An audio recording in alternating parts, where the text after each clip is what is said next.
This channel does not promote any violent, harmful, or illegal activities. All content provided by this channel is meant for an educational purpose only.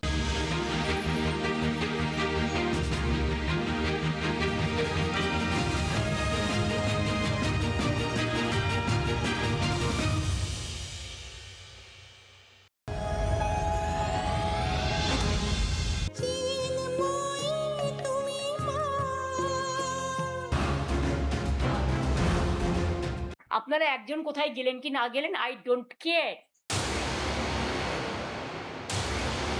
Election আসতো বা অন্য কোনো difficult সময় আসতো, দিদি আমাকে ডাকতেন অফিসে বসার জন্য। যে অফিসটাকে এখন দেখছেন, আমি থাকতাম আর মানিকদা থাকতো, আর একটা টেলিফোন ভরসা। তুই ছিলি দা, তুই সে সময় আসিস নি, তুই সে সময় আসিস নি। ববি ছিল না, ববি অনেক পরে এসছে। ও বউ যাই বলুক না কেন, আরো ছিল, ববি ছিল না, না না অরূপ ছিল।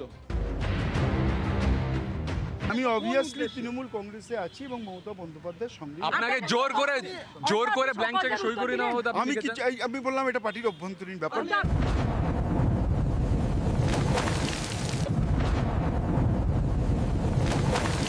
ফিরহাদ হাকিম কোথায় বসেছিলেন? ফার্স্ট রোতে বিধানসভার বিরোধী দলনেতার চেয়ারের পাশের সিটে ছিলেন বিরোধী পক্ষের মুখ্য সচেতক আকরুজ্জামান। তার পাশের সিটটাই ছিলেন ফিরহাদ হাকিম। হতেই পারে বিধানসভায় ঢোকার পর ববিদা এখন বামপন্থী হয়েছেন, বাম দিকে যাচ্ছেন ঢুকে। ওনার এখন গান করা উচিত, আমার যাওয়ার সময় হলো, দাও বিদায়। আমার যাবার সময় হলো, দাও বিদায়।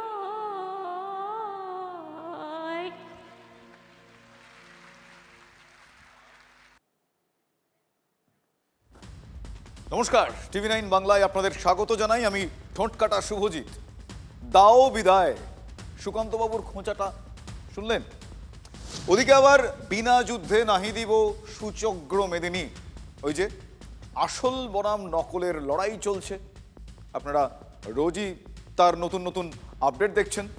ঋতব্রত বন্দ্যোপাধ্যায়রা সেদিন তারা দিল্লি গিয়েছিলেন, আপনারা জানেন। আর 6 জুলাই মানে আগামীকালের মধ্যে দুপক্ষের জবাব চেয়েছে জাতীয় নির্বাচন কমিশন। আগামীকাল মানে সোমবার বিকেল 5:30টার মধ্যে তথ্য এবং নথি জমা দিতে হবে কালীঘাট এবং ঋতব্রত শিবির এই দুপক্ষকেই।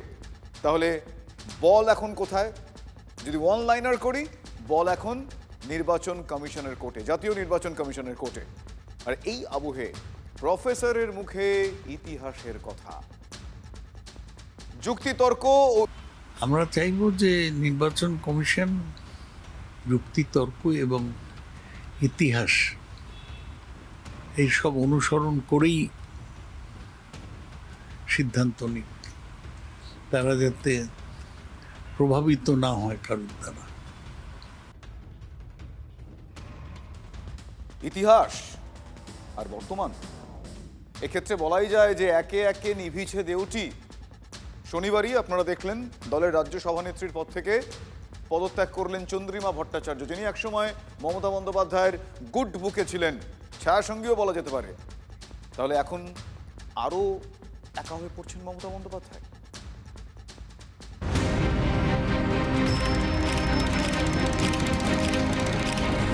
মমতা বন্দ্যোপাধ্যায় যেভাবে বলেছেন যে আমি তুলে দিলাম, এটা আমি বেদনা হতো।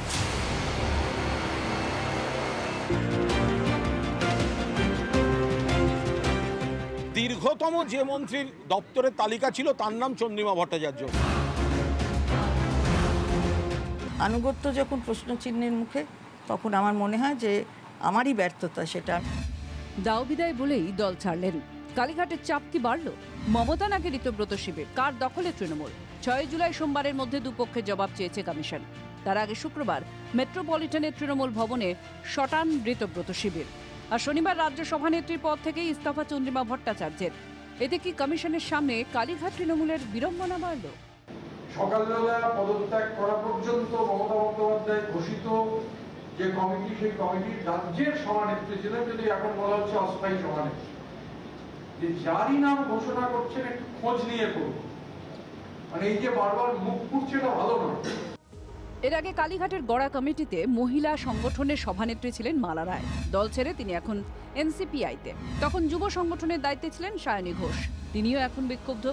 জাতীয় কর্মসমিতির পদ ছেড়েছেন জ্যোতিপ্রিয় মল্লিকও। আর এবার রাজ্য সভানেত্রীর পদে ইস্তফা চন্দ্রিমা ভট্টাচার্যের। জ্যোতিপ্রিয় মল্লিক এখনো কোথাও গেছে বলে আমি না জানি না। পদত্যাগ করেছেন। হ্যাঁ, পদত্যাগ করেছে। দুটো আলাদা, একটা হচ্ছে পদত্যাগ করা, একটা হচ্ছে অন্য দলে যোগদান করা। এই আবহে চন্দ্রিমার পদত্যাগ কমিশনের সামনে ঋতব্রত শিবির হাতিয়ার করবে সেই ইঙ্গিতই স্পষ্ট।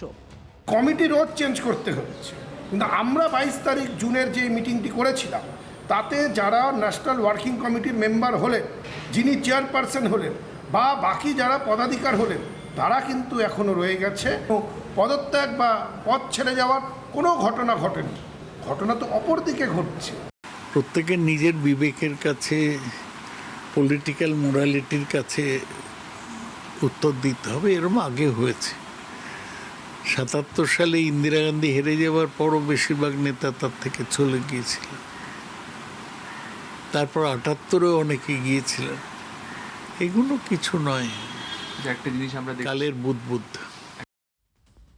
আগের আমলে মন্ত্রিসভার নাম্বার 2 দিদির ঘনিষ্ঠ ফিরহাদ হাকিম, তিনি আগেই শিবির বদলেছেন আপনারা জানেন। অন্যদিকে মেসি কান্দে অভিযুক্ত অরূপ বিশ্বাসও একই পথে হেঁটেছেন।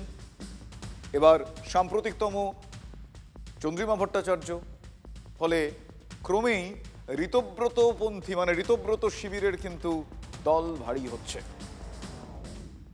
বাজেট আমি বলে দিই আপনাদের যে আমার সাথে খুব ডিসকাশন করে যে বাজেট তৈরি হয়েছে, কখনোই সেটা তৈরি হয়নি।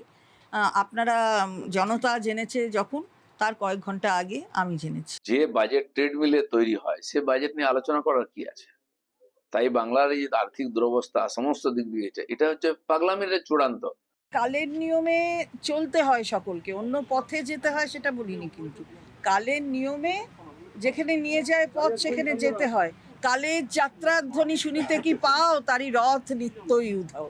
উনি যখন হেরে গেলেন 2016-তে, তখন মমতা ওকে কাঁথি থেকে জিতিয়ে এনেছিলেন, আর ওকে অনেক দপ্তরের রাষ্ট্রমন্ত্রী করেছিলেন।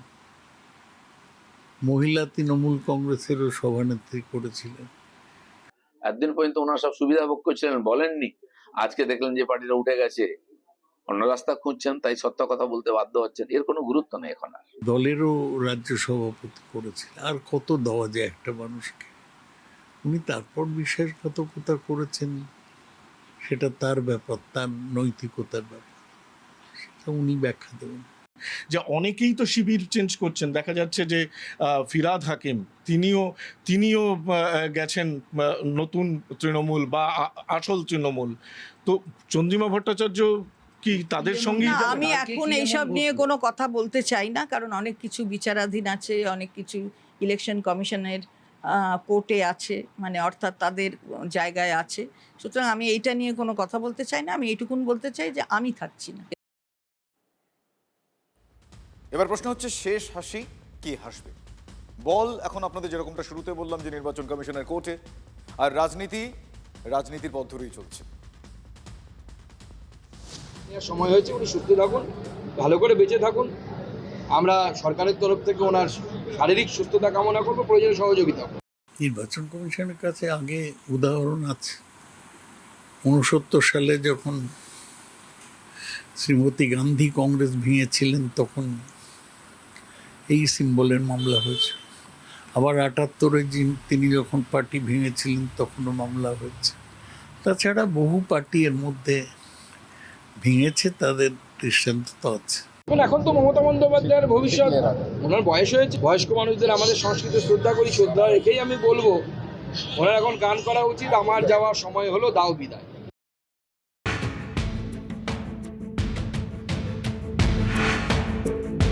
আপনারা বলছেন কি পরিস্থিতি তৈরি হলো আমায় করতে হচ্ছে আজকে স্বাস্থ্য শিবির।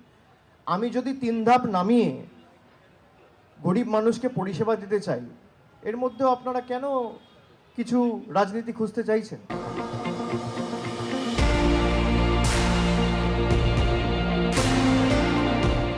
সেবাশ্রয় চিকিৎসা কেন্দ্রে যারা চিকিৎসা নিয়েছেন, পরিষেবা নিয়েছেন, তারা কেমন পেয়েছে? ওরা আদৌ ডাক্তার না, ওরা মানুষকে মেরে ফেল দেওয়ার জন্যই এসেছিল। সর্দি কাশির জন্য গিয়েছিলাম, তো এমন ওষুধ দিয়েছে, সে ওষুধ এখানে পাওয়া যায় না। আমি অনেকবার আমাদের ডিমা মেডিকেলে খুঁজেছিলাম, বললো এতই পাওয়ার কম নাকি ওই ওষুধ এখানে পাওয়া যায় না। সেবাশ্রয় নামে মানুষকে ছিনিমিনি খেলা হয়েছে।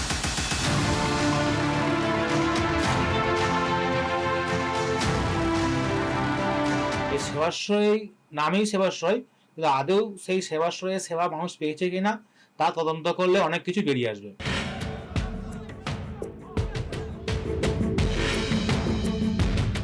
ইতিমধ্যে বিষ্ণুপুর থানায় অভিষেক বন্দ্যোপাধ্যায় সহ 10 জনের নামে এফআইআর করেছেন ডায়মন্ড হারবারের বিজেপি নেতা অভিজিৎ দাস ববি।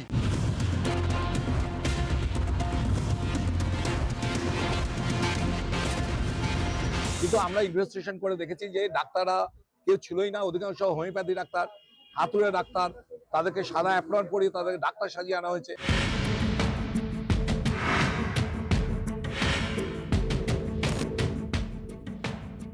সেবাশ্রয় ক্যাম্প সম্পর্কে আমার কোনো ধারণা নেই, আমি উত্তর দিতে পারবো না। এই আইএমের কর্তা ব্যক্তিরা কেষ্ট বিষ্টরা সেই সেবাশ্রয় ছিল, তারা কেন মুখবধির ছিল?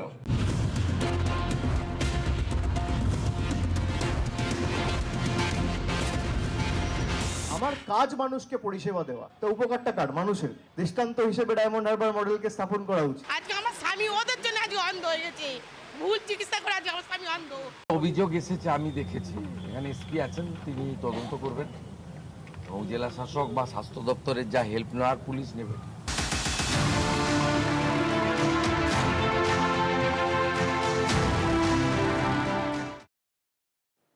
তাহলে এবার তাহলে ঝুলি থেকে বেড়াল বেরোলো। অভিষেকের সেই কোটানকোট ছক ভাঙা ডায়মন্ড মডেল, আর অভিযোগ কি? সেখানে সেবার নামে চলেছে ছেলে খেলা। তোমার সেবার সময় ওখানে নিয়ে চলে যাওয়া হয়েছিল হাসপাতালে, কোনো রুগী ভালো করে এখানে ট্রিটমেন্ট পায়নি। ভোটের স্বার্থে লোক দেখানো সেবাশ্রয় খুলে সাধারণ মানুষের জীবন নিয়ে ছিনিমিনি খেলেছেন ডায়মন্ড হারবারের তৃণমূল সাংসদ অভিষেক বন্দ্যোপাধ্যায়। সমস্ত সরকারি নিয়মকে বুড়ো আঙুল দেখিয়ে ওই ক্যাম্পে ব্যবহার করা হয়েছে সরকারি হাসপাতালের আধুনিক সব মেশিন। জেলা শাসক কার অনুমতিতে উনি কেন, কি ওনার ক্ষমতার মানে অপব্যবহার করে কিভাবে উনি সিএমএইচ বিএমএস ওনার অফিসে ডেকে উনি ইনস্ট্রাকশন দিয়েছিলেন যে ক্যাম্পে সহযোগিতা করার জন্য, সরকারি সমস্ত মেটেরিয়ালস ইউজ করার জন্য, যেটা একটা ব্যক্তিগত উদ্যোগে যার সঙ্গে সরকারের কোনো সম্পর্ক নেই। এমনকি নার্সিংহোম মালিকদেরও চাপ দিয়ে ওষুধ থেকে শুরু করে নার্স চিকিৎসকদের সেবাশ্রয় শিবিরে নিয়ে যাওয়া হতো। আমার কাছে চেয়েছে বলতে গেলে সমস্ত bed, ventilator machine, saline set, stand, যা যা লাগে একটা ক্যাম্প করতে গেলে, আইসিইউ, ভেন্টিলেশন, ইউএসজি মেশিন, তারপরে আপনার এক্সরে মেশিন, সমস্ত কিছু চেয়েছিল। যার জেরে ডায়মন্ড হারবার হাসপাতালে তৈরি হয়েছিল সরঞ্জামের অভাব। এমনকি সেবাশ্রয়ের নামে উঠছে ভুরি ভুরি প্রতারণার অভিযোগ। ব্যবসা চলতোই, এই ইসিজি করো, তার ওই করো, সেই করো, এই করো, এই সমস্ত। ডাক্তার যারা চিকিৎসক, ডাক্তার কোনো ডাক্তার নয়, সব হোমিওপ্যাথিক ডাক্তার, দাঁতের ডাক্তার, আয়ুর্বেদিক ডাক্তার। সেবাশ্রয়ে যোগ দেওয়া নার্সিংহোম কর্মীর অভিযোগটা আপনারা শুনলেন। সেবাশ্রয় নিয়ে অভিষেক বন্দ্যোপাধ্যায় এবার বিপাকে পড়েছেন। তার কারণ এবার এফআইআরে যাদের যাদের নাম রয়েছে তাদেরকে এক কথায় টিম অভিষেক বলা যায়। আর এই অভিযুক্তদের তালিকায় প্রথমেই কিন্তু নাম রয়েছে যার, তিনি স্বয়ং সাংসদ অভিষেক বন্দ্যোপাধ্যায়। যদি হোমিওপ্যাথি চিকিৎসকরা গিয়ে হোমিওপ্যাথি মেডিসিন দেন, কোনো অসুবিধা নেই, সেটা ঠিক আছে, কিন্তু তাদেরকে নিয়ে গিয়ে যদি কেউ নিউরো মেডিসিন, কেউ নিউরো সার্জেন বা কেউ গ্যাস্ট্রোএন্টারোলজিস্ট বলে চালিয়ে দেয়, তাহলে তো সেটা অন্যায়। অভিষেক ব্যানার্জি সমাজকে সেবা করার জন্য একটা প্রচেষ্টা করেছে, তাতে ত্রুটি থাকতে পারত, সেখানে নাকি দুর্নীতি হয়েছে এটা বলা ঠিক হবে না। নামেও পর্যন্ত কিভাবে টাকা এই অভিষেক ব্যানার্জি হস্তগত করেছে, অর্থাৎ চিকিৎসা ছাড়েনি, সেবা ছাড়েনি। একটা এফআইআর হয়ে যাচ্ছে, ওই জন্য বলছি। হতেই পারে, এফআইআর আপনিও করতে পারেন, ওই বইটা দেখুন। এফআইআর করার নিয়মই হচ্ছে যে কারোর অভিযোগ থাকলে সে গিয়ে এফআইআর করতে পারে। কাটমানির টাকা ফেরতের দাবি। তৃণমূল কংগ্রেসের প্রাক্তন পঞ্চায়েত সদস্য যার নাম বাবলু বর্মন, তার বাড়িতে গ্রামবাসীরা গেলে তাদের সঙ্গে তৃণমূল নেতার পরিবারের লোকজন হাতাহাতিতে জড়িয়ে পড়েন। দেখুন সেই ছবি, কাটমানির টাকা চাইতে গিয়েছিলেন, তারপর ওই তৃণমূল তার পরিবারের লোকজনের সঙ্গে হাতাহাতিতে গ্রামবাসীরা উত্তপ্ত হয়ে ওঠে কোচবিহারের শীতলকুচি এলাকা। হাতাহাতিতে আহত হয়েছেন দুপক্ষের বেশ কয়েকজন।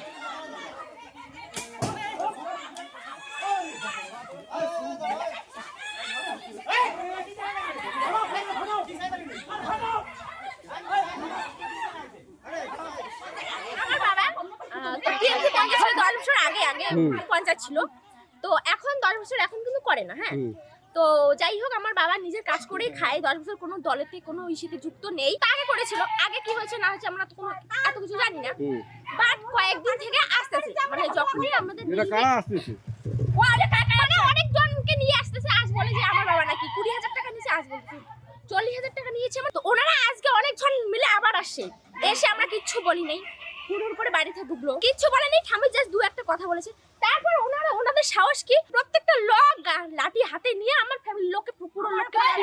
কারখানার জমি নিয়ে বিবাদ, আর সেই বিবাদকে কেন্দ্র করে জামুরিয়া রণক্ষেত্র হয়ে ওঠে। বালানপুরে দুই পাড়ার মধ্যে সংঘর্ষ বাধে। কারখানার জমিতে পাঁচিল দেওয়াকে কেন্দ্র করে দুই পাড়ার লোকজনের মধ্যে বিবাদ, হাতাহাতি। দেখুন সেই ছবি, ইট বৃষ্টি চলে সেখানে, বেশ কয়েকজন গুরুতর আহত হয়েছেন।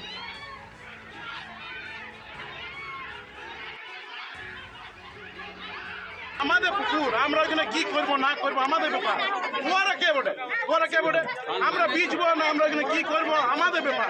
হ্যাঁ, ওরা এক পাল যত লঙ্কা চলে এসে বোধ ওই পাল থেকে মদ খাওয়াই নিয়ে এসে এখানে আমাদের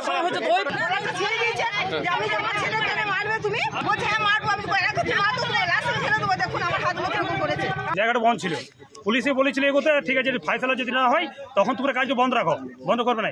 আবার হঠাৎ আজ কি হচ্ছে, হঠাৎ বলছে মানে ওরা গাছরি মানে স্টার্ট করে দিয়েছে, সে হচ্ছে কৌশিক নাম বেটে, কৌশিক বলছে তোমরা হাঁটো না, ঠেঙা লাটে মারতে স্টার্ট করছে আমার বউকে, আমাকে, আমার ছেলেকে।